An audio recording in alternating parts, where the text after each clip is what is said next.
Morpheus is a 1998 point-and-click adventure game developed by Soap Bubble Productions.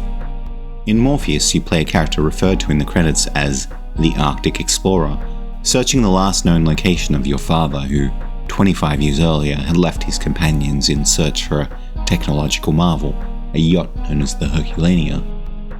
I'll always be intrigued by a title seemingly lost between the couch cushions of time, especially something like this, set on a beautifully decorated ship full of, and seemingly powered by, mad science. Despite being a very traditional point-and-click adventure, it actually reviewed quite well at a point in time when the genre was slumping into its decline. Who were its developers? The lead artist, director, and writer is listed as Glenn Dean, and the credits suggest some family members amongst the rest of the team. Everyone, even the actors, give an incredibly competent debut prior to completely disappearing from the industry. Unfortunately, trying to uncover more is challenging, but there are small details and a few unconfirmed pieces of information lingering on the internet that might help us to fill in a little of the story behind Morpheus's development and the disappearance of Soap Bubble Productions. Around 2017, someone appeared on the internet claiming to be the son of the developers working on a remake. Here in the Adventure Gamers forum, they provide some background information, saying that other than an initial sum, Soap Bubble Productions were never paid for the sold copies of Morpheus, with all proceeds going towards the publisher's debts, and the developers disbanding shortly after a failure to seek an international release. Although I played the original version on an emulated version of Windows via the Collection Chamber website, I'll include a link in the description to the web-based version made by the developer's son, which is the easiest way to play the game, as well as a link to his YouTube channel which includes upscaled versions of some scenes from the game.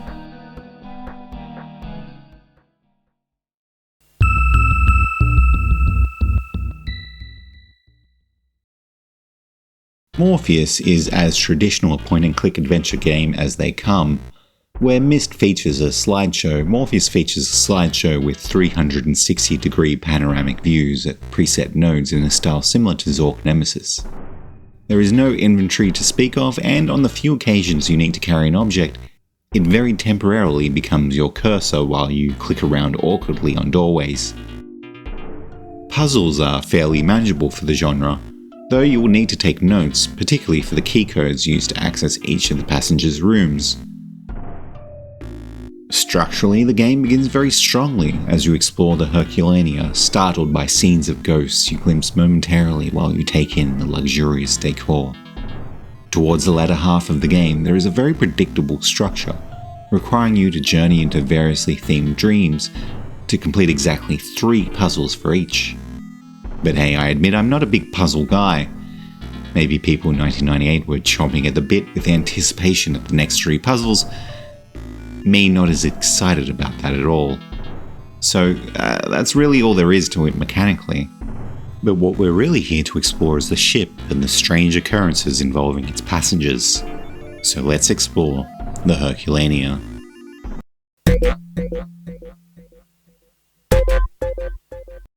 You are the Arctic Explorer, searching in the footsteps of your father who went missing while searching after a lost yacht known as the Herculania, some 25 years ago. The storm wind is letting up.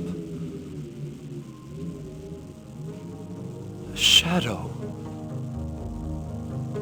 In this blinding tunnel of light, I am drawn to its darkness.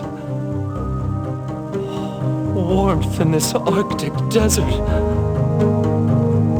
An oasis. Is it a dream?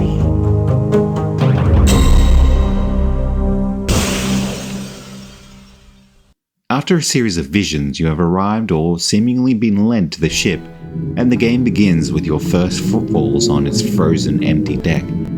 Perhaps the first sign of life it's seen in decades. All is frozen over, and both bulkhead doors are sealed. As you search the deck for a way in, you briefly glimpse an apparition calmly participating in its hanging. Using the ship's flares, you shoot down a curious rescue message entangled on a pole. November 20, 1920.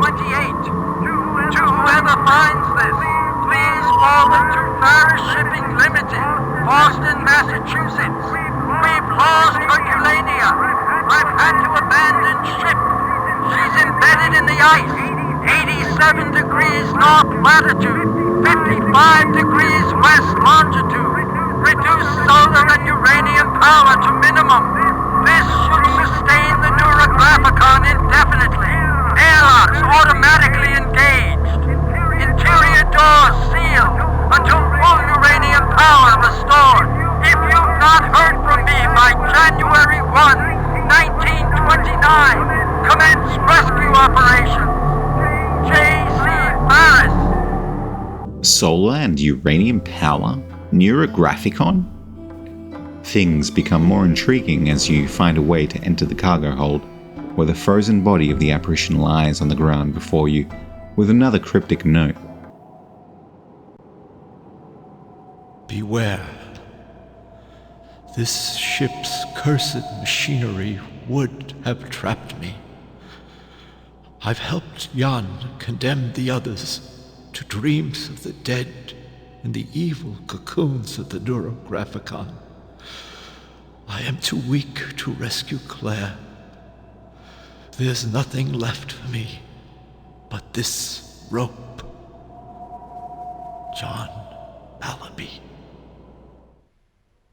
The evil cocoons of the Neurographicon is an unsettling combination of words, and perhaps you already believe the cold has driven you mad. Sometimes in the darkness you see glimpses of people from another time. You restore the power and take in the breathtaking spectacle of art and engineering as the light floods the atrium. Far from banishing the ghosts, the lights intensify their presence, impressing their personalities on the scenery with echoes of distant events and long-past interactions. Phil, get your ankle-biting mutt off of me! Young man, don't you know you're poisoning your body and your soul? Now put it out! Keep it up, young man, and you'll burn in torment! Oh, I'm just a trembling. What are you anyway? Some kind of a fortune-telling witch or something? Loosen up, miss. Through these glimpses and various materials we stumble upon, we learn more about these people and the purpose of the ship. You can skip ahead to the timestamp below to hear my thoughts on the story, or hold tight for a full spoilered reveal. Jan Farris, the inventor of the Neurographicon, opens ties to his past and invites 6 special individuals to be guests on this groundbreaking scientific adventure. Leo Galt, the renowned Irish boxer, cut short a return trip to Ireland in order to participate in the masterful plan of his biological son Jan, whom he hasn't seen in over 25 years. What a proud father he must be. Belle Swan is Jan's natural mother. After entrusting her son to the Goodman Home for Boys, she pursued her childhood dream of becoming a famous stage performer. Highly regarded exotic dancer will grace us with an encore of her signature number, Salome's Seven Veils. Mrs. Swan is accompanied by her beautiful stepdaughter, Claire Moon. Claire, unfortunately crippled as a result of polio, is chosen to be the first to reap the benefits of the Neurographicon. Billy Mexler, a childhood chum of Jan's from the Goodman home, was surprised to learn his friend would soon make history. Mr. Mexler must be glad to see his roommate succeed. Grace Thurman, once the head mistress of the Goodman home, oversaw the adoption of Jan to J.C. Farris. Both Farrises are indebted to her for making their dreams come true. John Mallerby, the esteemed herbal therapist, will assist Jan by preparing serums in his herbal lab for the passengers. Dr. Mallerby is Jan's personal physician. He and Jan have grown quite close over the years. This voyage would be incomplete without him. Spiritualists have known about an unseen power source for centuries, but the art of physics has been unable to prove its existence until now. Finally, science has exposed the strangest of ironies. Beyond death lies an energy source able to extend life. A lifeline into that energy has at last been built. the Neurographicon. The machine is a conduit between life and death, tapping an infinite source of vitalizing power.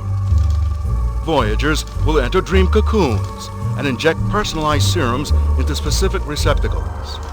The serums will then travel to the Master Capsule, where they will be metabolized by the Dream Master. The Dream Master initiates a transformation that immerses the Master Capsule and a special healing pod into a world of curative energy.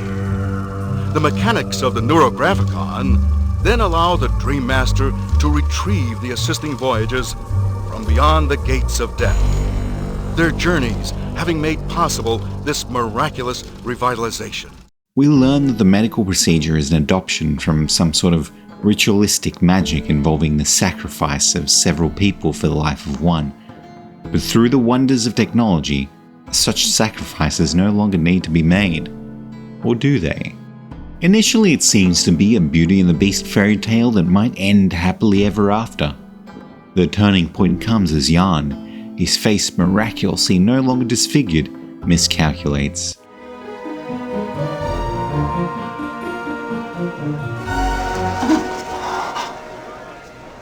At the moment that should have been his triumph. So very grateful.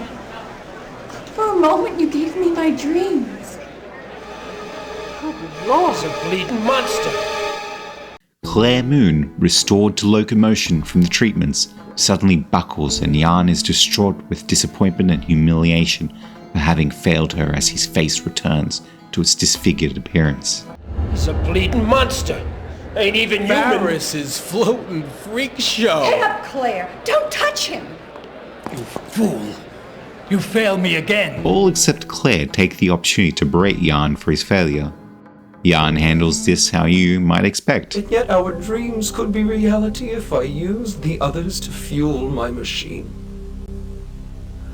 How odd that a beautiful oasis can be built on the pathetic realities of their lives. I will have what I desire, even if my fate is secured by their soulless death. In the Neurographicon, I can rip away this insignificant flesh. Then their loathing will turn to fear. Damn them to the worlds they deserve! Theatric brilliance. Young convinces botanist assistant Malamy to participate in his plot to drug the other subjects, ostensibly to prove himself, and sends Claire Moon a letter with a pendant key telling her to meet him in his room. But must we drug them? Can't your father convince them to participate? Malaby, I must prove my machine works first. Then we'll tell father. Is that understood? When the others are in place, you must join me in the Neurographicon chamber. You have all the stateroom codes? Yes. They're in my room. Well then, go. Malaby is unaware of the gravity of the situation until confronted by Jan's adoptive father, Faris. Faris would manage to escape on a lifeboat, while we already know Malaby took a different way out. To put an end to the torment, you must begin by exploring the ship for clues to unlock the codes to each passenger's room, obtaining the decoction made from their blood that will allow you to enter their dreams. In each dream, there are exactly 3 puzzles which, when solved, will allow them to peacefully slide into death. Through examining their baggage, both on the ship and in their minds, we learn no one, except perhaps Claire Moon, is an entirely innocent soul. Jan's adoptive father Faris is revealed to be cold and distant and unloving, fueling Jan's destructive desperation to succeed. Well, I'm sorry, Mrs. Swan, but we're going back to New York. But it'd be foolish to cancel my performance because of that silliness with Jan. I'm certain... Pardon me, but I see no reason to continue this trip. I should think you'd understand. As you well know, sometimes we have to make hard decisions for Jan's own good. Jan's biological mother, Belle Swan, abandoned him as a child to pursue her theatrical career, and her dream world contained the opulent imagery of an exotic palace. Galt, Jan's biological father, disowned his son and had a violent temperament he would take out on his mother. His dream world suggests a jet-setting lifestyle and a love of various women across the globe. Mexler, who grew up with Jan, treated him like a freak. His dream world is a carnival where everything is revealed to be fake. Thurman is a strict and puritanical woman who ran the orphanage with an iron fist. We learn she placed Jan in an isolation box as a child and was even dismissed from her job for overzealous punishments. How could you?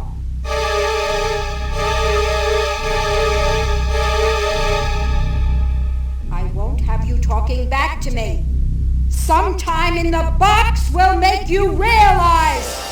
She dreams of some sort of dangerous missionary upbringing and the gravestones of children surrounded by ominous tribal artifacts. After we solve the 3 puzzles in each of their dreams, the passengers are granted their final rest. After decades of fueling Jan's experiment, their desiccated corpses float to the bottom of their tanks, spent. At the end of our journey, we find the code for Captain Ferris's room and enter the cocoon we find therein.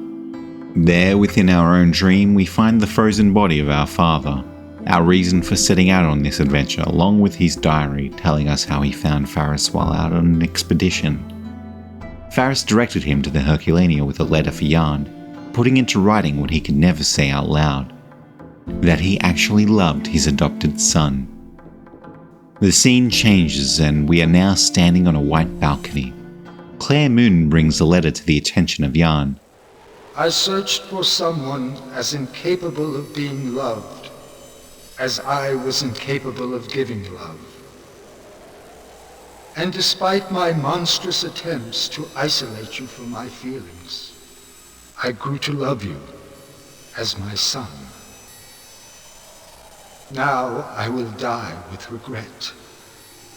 Regret for never expressing my pride and affection. Forgive me this utter failing, my son. Love, Father.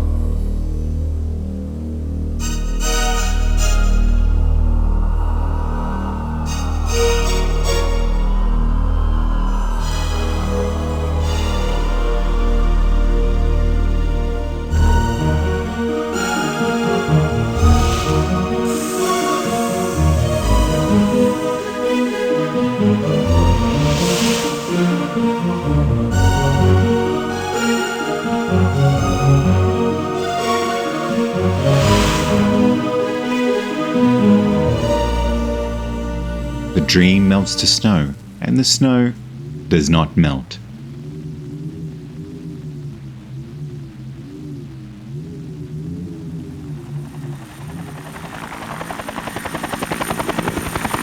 We thought we'd never find you. It was all a dream? I was a little thrown off by this, but the more I considered it, the more I appreciated it, and brought me over to actually loving this game. As evidenced by the sound of the chopper and the woman able-bodied enough to come find you in the Arctic, the real Claire Moon, if that's her name, is probably your wife. Just how much of the whole story is true is hard to determine. If your father truly disappeared in 1928, as per the journal you find, and you follow him 30 years later, as per the manual, that will place the current year in 1958, which doesn't quite seem correct since a disabled or even able-bodied wife in 1958 wouldn't gain the independence to rescue their husbands in the Arctic till at least the 1980s. So is the imagined disability symbolic of some sort of need for you to protect her? And does Jan's disfigurement represent your own insecurity in your ability to live up to your own expectations, perhaps? Each character in some way clearly points to some sort of struggle with parenthood. Ferris, your adoptive father, I see as representing a desire to live up to your expectations. Through him, our main character obtains acceptance and reaches closure.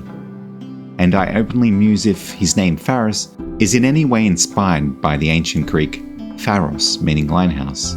Belle's swan, the dancer who gave up her child, I see as a representation of a failure to live up to your fatherly duties, either because of your subconscious awareness of being locked in this mirage, or something deeper that's only suggested with the weight of all these illusions. Gold perhaps represents a struggle with infidelity and other romantic conflicts or violent outbursts. Mexler perhaps symbolizes a fear of being seen as a fraud. for whatever the Arctic expedition was really meant to represent? There's a film that briefly mentions and makes fun of your supposed lost father Teddy Holmes. Commander Teddy Holmes, fish oil magnate and newly inducted member of the Explorers Club, yearns to be the first to cross the Arctic ice cap by balloon. Stick to the social scene, Mr. Holmes, because your ideas are full of hot air.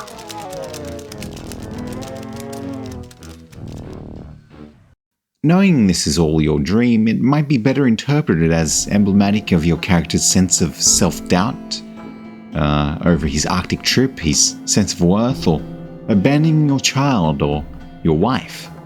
This, at least, is how I interpret the events of the game. At the beginning of this video, you may have wondered why I didn't reach out to the man claiming to be the son of the developer to confirm the familial relationships of the common surnames on the credits, to interview him about his earliest memories of the game and his interpretation of the ending.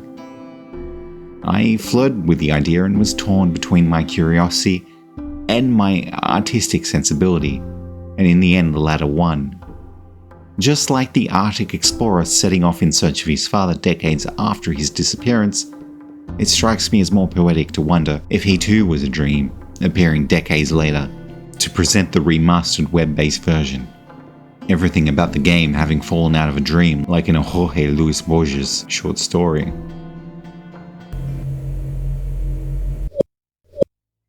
So, despite the stilted structure of the game's latter half, largely due to its puzzles, the story grew on me, and as a pleasant surprise, is thematically sophisticated for a computer game.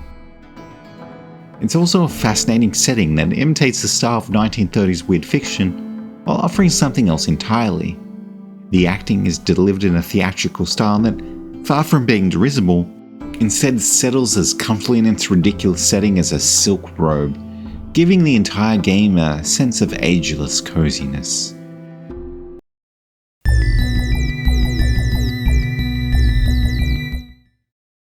The Art Nouveau stylings of the ship and the decadence of its rooms are very dear to me. There are references to Oscar Wilde and one of my favourite artists, Aubrey Beardsley, whose beautifully flowing drawings influenced by Japanese art shaped the development of the Art Nouveau style. Aubrey Beardsley drew art for Wilde's play Salome, to which Swan's Dance of the Seven Veils alludes. People like Oscar Wilde and Aubrey Beardsley were associated with a movement known as aestheticism, known for its slogan, "Art for art's sake." It was an idea that intended to put itself in opposition to people who thought art should have a purpose, specifically a moralizing one. It was a borrowing from a French movement, the Symbolists, which eventually saw its culmination in the Decadents, who believed in the superiority of the act of pure human artistry. Here I'll briefly recommend the so-called First Decadent, Huysmans' Arquebuse. I remember when I read it, it was largely long descriptions of sumptuous things. It's not for everyone. This period was an interesting time as the industrial age brought new technologies challenging old modes of thought. These artists sought new definitions and new ways to make art, and so too I have a similar fascination for the 90s, which was the origin of so much of the shape of gaming today. Morpheus did not make much of an impact, and by 1998, FMV adventure games might have already been a bit long in the tooth. Nevertheless, it's a beautiful example of an extinct genre, an interesting work of art, Frankenstein from other media, and a good work of fiction in its own right. There's a sense of some inspiration from H.P. Lovecraft's works, with numerous thematic touchstones such as strange experiments, the themes of dreams and sleep, an Arctic expedition, and even the reference to the 1930s. On the other hand, it stands very much in thematic opposition to H.P. Lovecraft's tales of cosmic horror, existential dread, and isolation. Instead, we ultimately come away with a very personal story that largely concerns itself with some form of love, a theme to which Lovecraft seemed largely indifferent. Still, I'll end with a recommendation of the least appreciated part of Lovecraft's work, the dream cycle, and say I've always had a soft spot for Dream Quest of Unknown Cadith.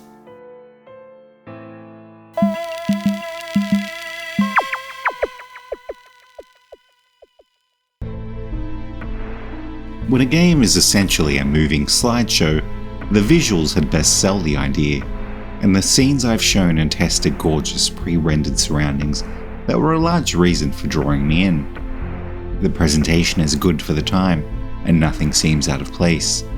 The Herculaneum is gorgeously furnished, and there's even bathrooms you can walk into in some of the rooms, which contain nothing of which is plot relevant. I've said it before, games get extra points for bathrooms. The central conceit of Dreams allows the story to wander into several different locations, but although some of these places are better than others, nothing compares to the splendor of the Herculaneum and the strange experiment at the heart of the ship, where dream blends with nightmare.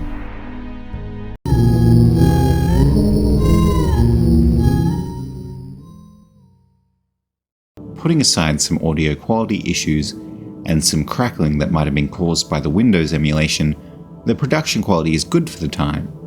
The music created by Tom Ayres has some interesting tracks, although a lot is interrupted by overdubbed environmental noise. There are some airy, mournful tunes that do a good job of recalling a forlorn dream drifting on an Arctic wind.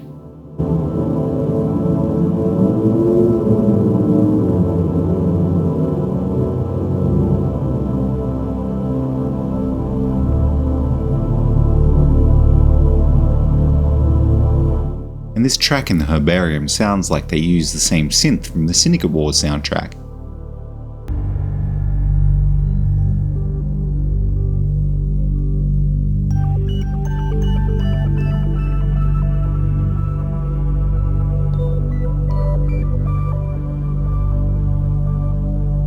Others evoke objectionably stereotypical Oriental music motifs if they weren't accommodated comfortably within the game's setting and themes.